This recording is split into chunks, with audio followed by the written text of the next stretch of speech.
welcome to another episode of Lexitecture, a podcast about words by word nerds and for you. My name is Ryan, and in each episode, my friend Amy and I will be talking about our two favorite words of the week, looking at their origins and history, and generally chatting about how they got to where they are today. If that sounds like your cup of tea, come along for the ride and let's explore the weird and wonderful world of the English language.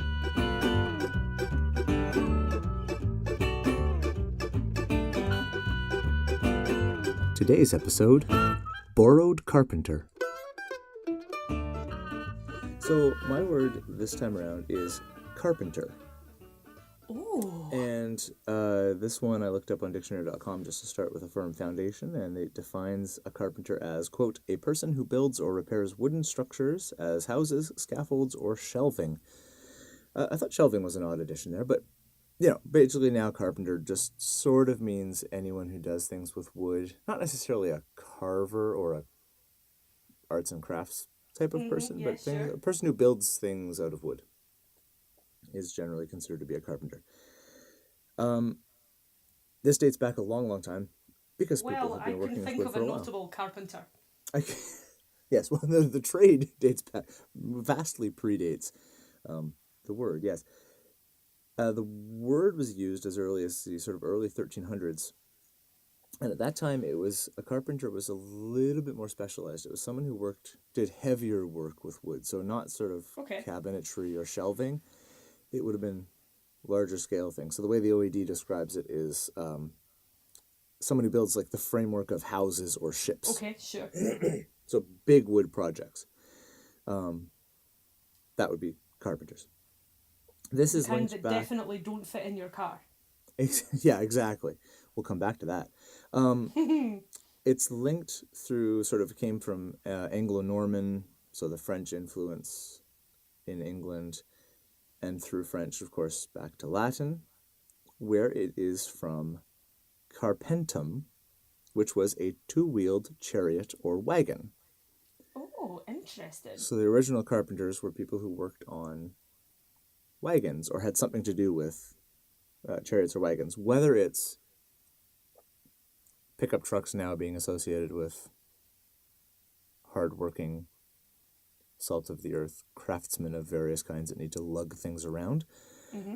Maybe that's it. Maybe they were bringing their wood from place to place using these wagons. It became so associated with them that they took their name from them, or maybe it was sort of more of a case of they worked on them and constructed them. I'm not sure. Haven't been able to find that out. But it's something to do with... It takes its name, anyway, from the name of this early two-wheeled chariot or wagon. And if you look on... so Edom Online links it further back. So it's sort of late period Latin that carpentum was evolving. Edom Online traces it back further past late Latin to Gaulish, and even to Old Celtic. So it's kind of weird that it started with Old Celtic, went through Latin, and then came back to England through France. That way.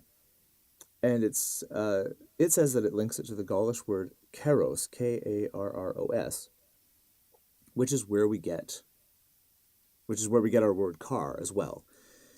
So it does link to car through karos and carpentum, wagons, the chariots, through a couple. So there's like two different branches going on, but they're not branches, they're more of like a horseshoe. And on both ends, we get back to this sort of sense of the wagon or chariot. And again, here we have another Proto-Indo-European root coming in, which I thought was very, very interesting. Pie. Everybody loves pie. So this little slice of pie is that the car prefix in carpenter, and that sense of, it's CH in chariot, but the idea is there, is linked to the Proto-Indo-European root kers, or I don't know who knows how to pronounce pie, but Kers, which means to run, which means that carpenter, through Proto-Indo-European, is related to words like career, cursive, as in cursive writing. Yeah. That was one of the solo episodes I did a couple, months ago now. And currency.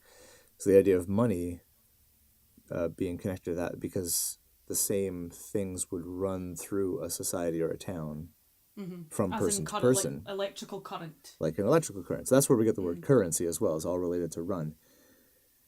And it's also the other interesting little connection. As the more I do of this, I find it really interesting to kind of trace back to a pi root if it's available, Absolutely. and then see where else it goes Yes. and find these linguistic cousins. There's another etymology podcast called The Endless Knot, and it's Oh, nice. done by a professor in, I believe, Sudbury. His name is Mark. He's great. He's one of our first Twitter followers, retweets everything we do. It's awesome. Oh, And they what a have dude. he and his wife have this very cool linguistics, etymology, lexicography podcast as well. And one of the things they come out with is this separated at birth linguistics. Oh, So he'll take, brilliant. it's just a little graphic that he does, and he takes up a couple words that seem completely unrelated and then shows where their family tree meets up. It's exceptionally cool. So this is kind of my homage to that branch of the Endless Knots thing. Because the wagon connection in Latin that brings us Carpenter is also related to the word caricature. You get the CAR in caricature, Ah. which is the drawing of something or someone with like hyper-exaggerated features Yeah, for yeah. comedic effect. And where that comes from is caricare, Carricare, which is a Latin verb meaning to load a wagon or a cart. And so the Oh, connection is wow. you draw a caricature of something by overloading one of their features. And so that's connected to loading too much on a wagon and making it really cumbersome and kind of comical looking and unwieldy. This is And that's beautiful. where the caricature comes in. The other final little truth nugget that I uncovered while looking at this is that the Old English word, because as we say, the trade and hobby and profession of carpenter vastly predates any language, because people have been working with wood since time immemorial. The Old English word that was sort of squeezed out by Carpenter as the Anglo-Norman came in is for me unpronounceable. It is spelled Treowwryhta. No, that was far too fast. Hang on a minute. So That's just not that's not working in my brain at all. No. T.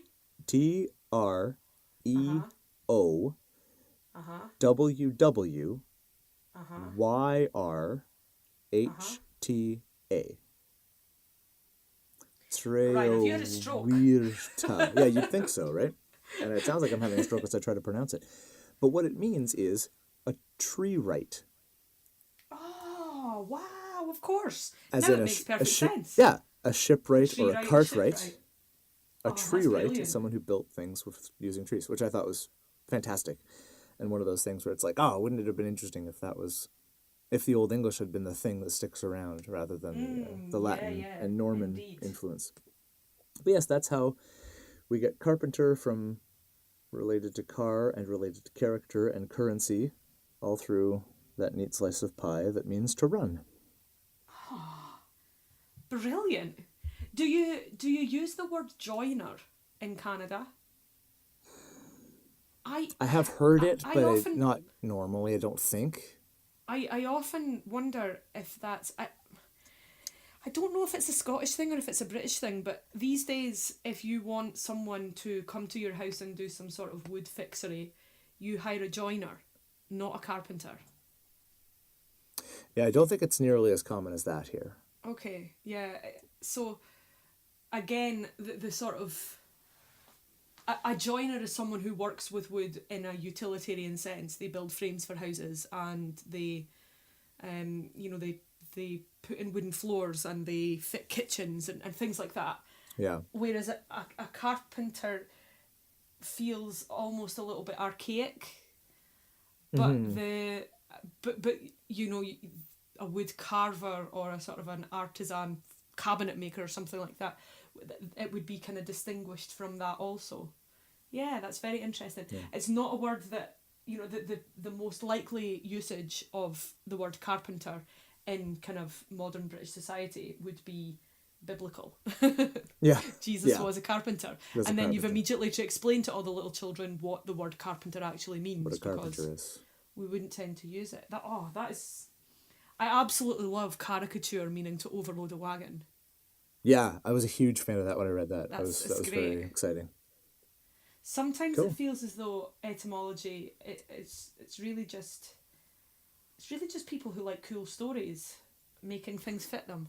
Yeah, Wait a minute, or is that what we do? I think that maybe that's what we do. it's a little bit what we do. Yeah. Awesome. So, what have you got this time around? I have got borrow, BORROW. So, defined by the OED as Amy can't find it in the dictionary again. Holy shit, why am I so sucky at this? Okay, borrow. Verb, take and use something that belongs to someone else with the intention of returning it. As in, he had borrowed a car from one of his colleagues. Then, take and use money from a person or bank under an agreement to pay it back later, typically in instalments. The further examples given: a book from a library, a word, an idea, or a method from another language, a person or idea, and to use it in your own language or words. And borrow. You know, it's again one of these words. It feels almost churlish to read out the dictionary definition because everybody knows what the word borrow means. Right. So, when I looked up the word borrow, I can't remember how I got to this one. To be honest, I think it was just, you know, fishing for words somewhere. Yeah. And found that Etim Online has to say this. Old English Borgian, Borgian, to lend, be surety for, from Proto-Germanic borg, pledge, source also of Old English borg, pledge, security, bail, debt. There are, you know, it gives us the Old Norse, Middle Dutch. But all of these things mean, and you know, at this time and in this sense, to give someone something. So when I had a wee look on finding 18 tabs. Yeah, when I had a little look in the OED online, I found that, well, firstly, if you sort of just plug borrow into the OED online, you're given 4 different definitions. And the first one is borrow, noun, which I found very interesting. So the noun to borrow is it's a historical usage. It's obsolete. And the sense is given as a thing deposited as security, a pledge, a guarantee, bail, suretyship, ransom, deliverance. Okay. So this is, you know, sort of so long ago it's undated. You have I things like so old ago. So old ago, yeah. I don't know where that came from. It's you fantastic. have sort of 975 written, 1175. Very, very, very old usages of this word. The noun, so a borrow, a thing that you deposit as security. Yeah. You then have borrow, adjective, and this is given as the meaning and origin uncertain, said of the pitch of a wall. And there's only a single citation given here. It's from 1686. These, brackets, walls of blast furnace, according as they may be pitched less transhaw or more borrow, will mend or alter the nature of the iron.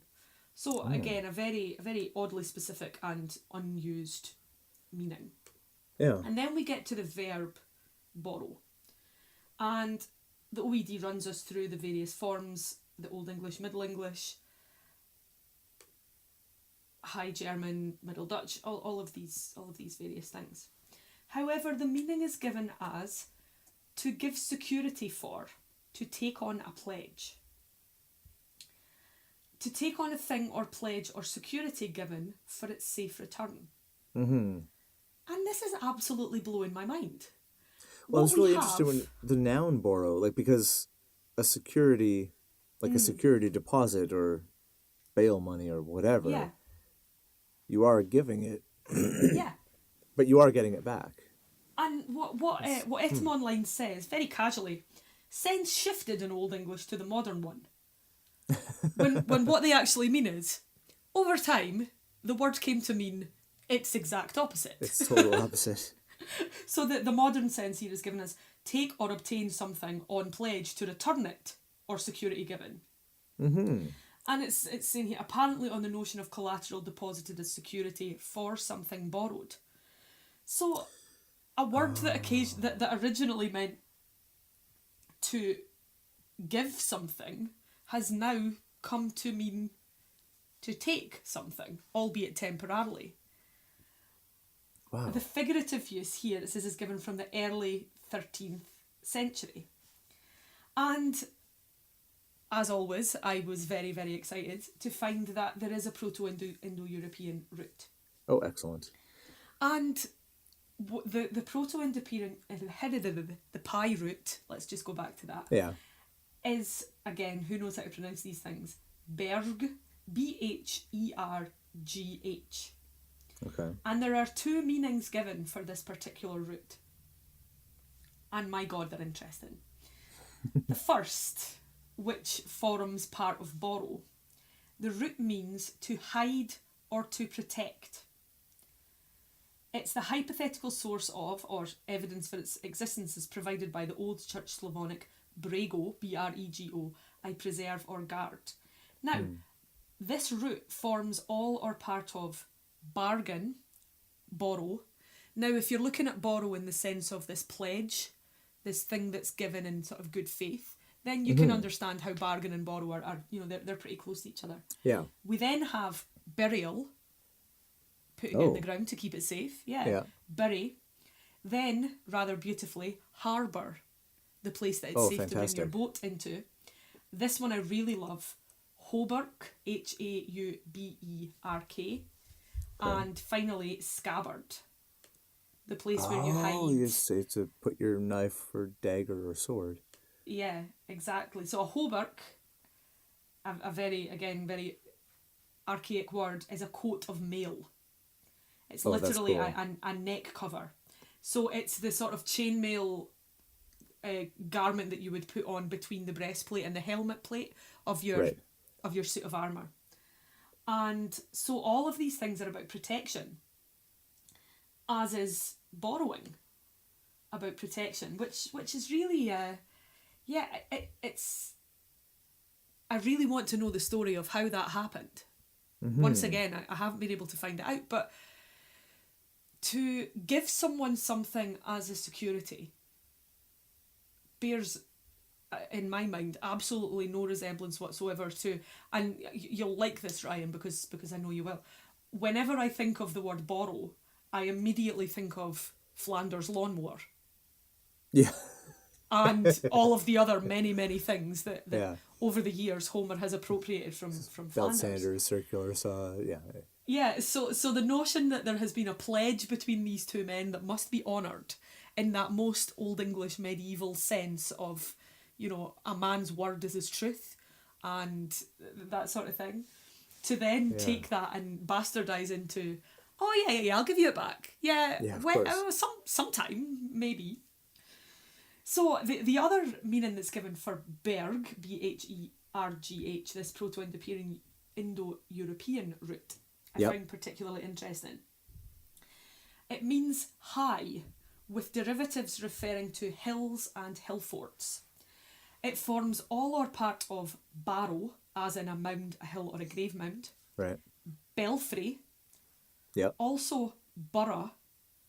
Bourgeoisie. Yeah, nice, isn't it? Bourgeoisie I was particularly interested in, those who are higher. And then burg, burgess, burger, not sure how you pronounce that word.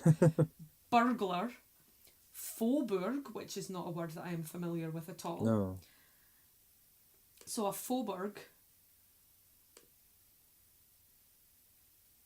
is a fake burg, if you like, said by French authorities to mean the suburbs, the outskirts, literally that which is outside the town. Right. And the other berg here is iceberg. Oh, neat. So this is pretty cool. However, at the bottom of this entry, we have related entries, and these are words which are related to the pie root. Yeah. And I was very interested to find, as well as the words that I've listed here, Burgundy is here too. And to discover that the region of Burgundy is essentially called so because it's a highland region. Oh, that's cool. And from there, we have the wine that is made in the region, and thus that becomes the colour. Not until 1880s we find the colour. Anyway, so to borrow is to protect. It is to give. And then somewhere through the centuries, it has been completely turned upside down. It now means to take for some time. Yeah. Often an undefined time, or when it's money, particularly if you're dealing with a bank, a very clearly defined time. Yeah. And how that happened to tumble into place over the years, I have no idea. But sometimes I think I'd rather not know, and sometimes I'm so curious that I desperately want to find out. Yeah. But I very much like the idea that to borrow something is to protect yourself and to protect the other person.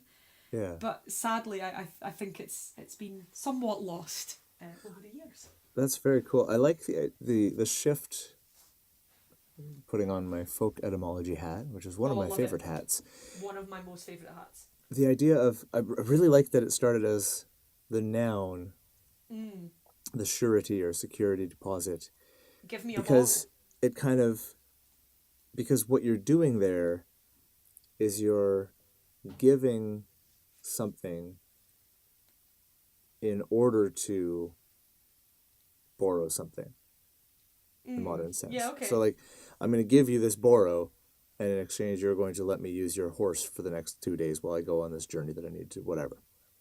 Yeah. And then it shifts from the thing used to act as collateral for the thing being temporarily acquired to the act of temporarily acquiring the thing, something.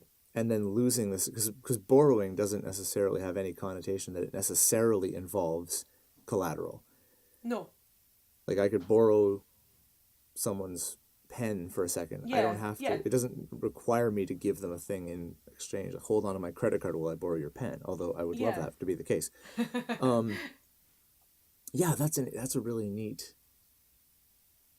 sort of shift. And then the idea of the safety connection. Yeah, that's super cool.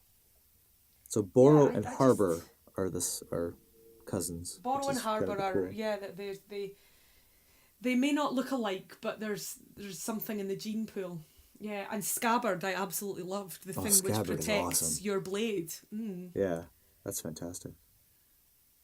Yeah. Very cool. So, here is what Roger has to say about borrow. It's not that interesting, I have to say. Okay. Disappointed. So, we have copy, as in a borrow word. Borrow itself is given. Be in debt. And lastly, to be parsimonious, which very much wipes out the original sense of two people entering into an agreement as a pledge, as a vow, if you like.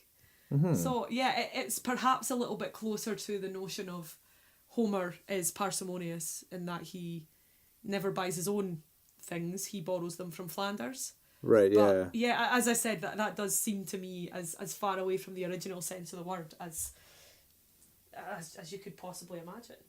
Yeah. Yeah. Very cool. And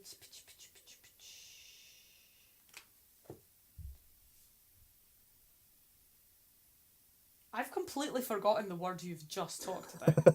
Carpenter. What? Damn it! I was about to say no. Wait. I'm going to get to it. Oh, okay. Sorry. No. Well, you've given me it now. I've gotten to it. You told me. Carpenter. This is what happens when we do 2 words at a time. Yeah, I know. What are you talking about? That was last week. That was last week. That totally Maintaining was the last week. magic. Oh, I suck. There's no magic. Not today. Pay no attention to the people behind the curtain. Listen, I've started watching the series 12 Monkeys. Have you seen it? I didn't know there was a series. There is a series, yeah. Have you seen the film? Oh, yes. Yeah. We saw the film a long time ago, and I couldn't remember a great deal about it, but the series is very interesting. And it's essentially, I described it to someone as being like that part in Bill and Ted where all the historical figures are locked up, and it occurs to Bill and or Ted that once the presentation is done, they can go back in time to steal Ted's dad's keys and hide them somewhere in the police station, so that at that point they can go and unlock all the historical figures. Yeah, you know the part I'm talking about. Yes, yeah. So it's like that on acid. That's pretty much how I would describe the series. Wow. And the episode that we watched the other day, there's been a sort of I don't want to spoil it for people who haven't seen it, or who may go on to watch it, but the shit's going down and something quite bad has happened to time, and people are beginning to realise that this is all quite crazy. And one of the characters said, "Strange things are afoot at the Circle K." And I don't think I've ever been quite so satisfied by an in-joke in my whole life. It was just wonderful. That's fantastic. So, Carpenter, only two. Form and artisan. Oh. Form as in the verb, to form. Right. And artisan as in noun. Neither of which come close to hinting at the sense of the wagon. Mm-hmm. However it is that the wagon trundled its way into the man who works with wood, or indeed woman who works with wood. Or even necessarily the wood connection. Yeah, I suppose that's true. And then artisan I find to be an interesting one, because, as I say, I would tend to think that a carpenter has a slightly more specialised craftsman sort of feel to it. And in the sort of utilitarian sense, we would talk about a joiner. But yeah. Interesting.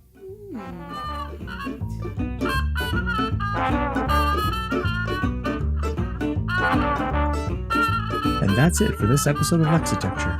Thanks for listening, and if you enjoyed what you heard, please give us a rating and review on iTunes, and be sure to tell all your word nerd friends about us too. You can find us on Facebook and Twitter by searching Lexitecture, Lexitecture. And if you'd like to get in touch with us about the things we talked about this episode, you can send us an email at words@lexitecture.com. Special thanks to the Joy Drops for our theme music, and we'll talk to you again next week.